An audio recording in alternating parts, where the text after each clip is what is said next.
What's going on, guys? Sergeant Galaxy back with another video, and today we are going to be talking about hidden cards that will steal games. And this is part one of a small series that I might be doing. What I'm going to be doing is showing three good side deck cards, or main, if for some reason you hate one of these particular decks. I'm going through all my old cards. I've been doing that for the past few days. Just looking at cool cards that you could potentially tech in.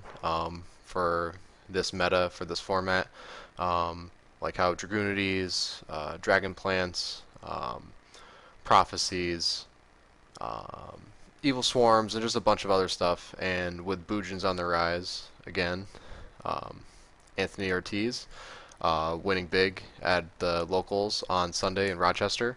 TurkThePally has his final matches in his on his channel. I'll put his link in the description below. Um, but congratulations to him again for his first top and his first local, which is a really good accomplishment. So yeah, we'll just get right into some of these cards. Some of you guys may or may not know already from previous formats when people were trying to scramble to get some really good side deck cards in. So the first ones we're going to talk about is Poisonous Winds. And it reads, Wind monsters cannot be special summoned. All face-up wind monsters on the field lose 500 attack. Obviously, this is geared towards more of the Dragoonides that are on the rise, due to the fact that Ducks with Falnix is a ridiculous opener. If they get Falnix in grave with Ravine, it's really hard to stop the train from rolling.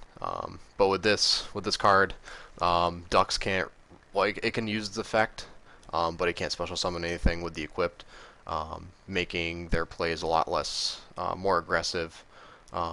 And with Tempest being also a wind, it's kind of hard to utilize that dragon's full effect.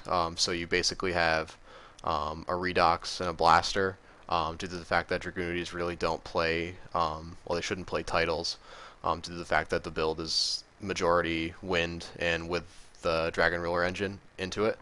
So this is where this card can really slow down your opponent to your particular deck and your particular style, outside of getting MST, of course, and all sorts of other stuff.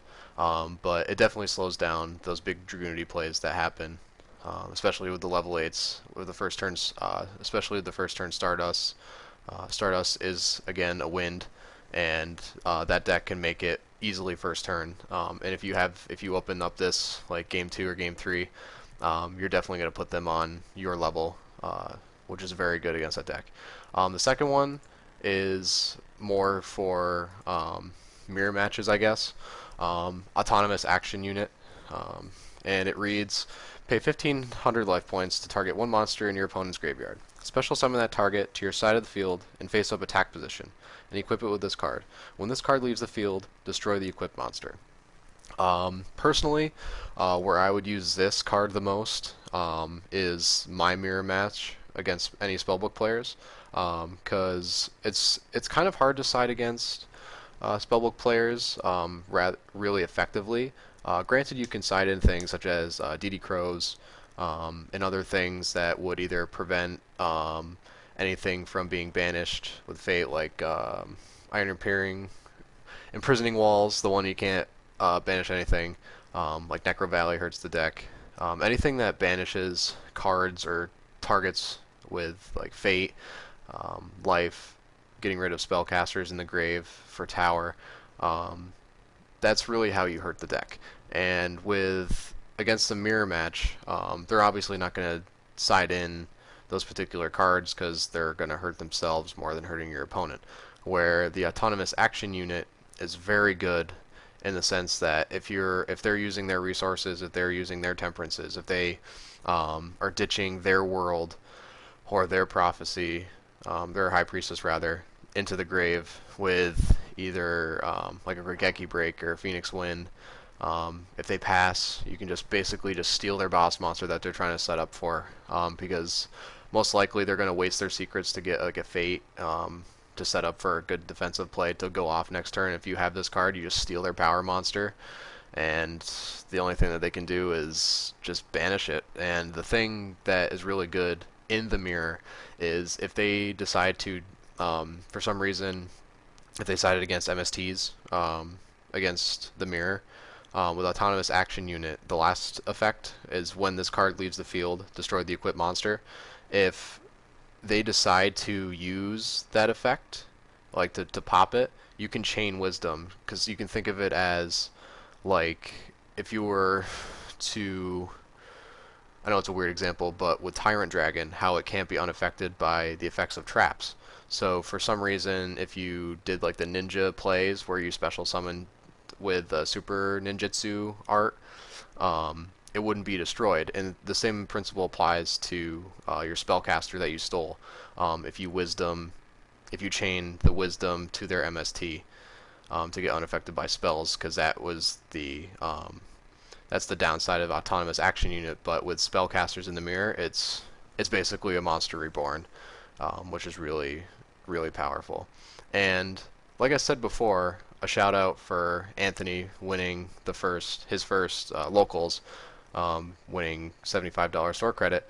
Um, Might as well just talk about siding in against Boojins, because once the new set comes out, Boojins are definitely going to see a lot more play. So people are going to, especially at this previous tournament, people were scrambling. They didn't know really how to deal with Boojins.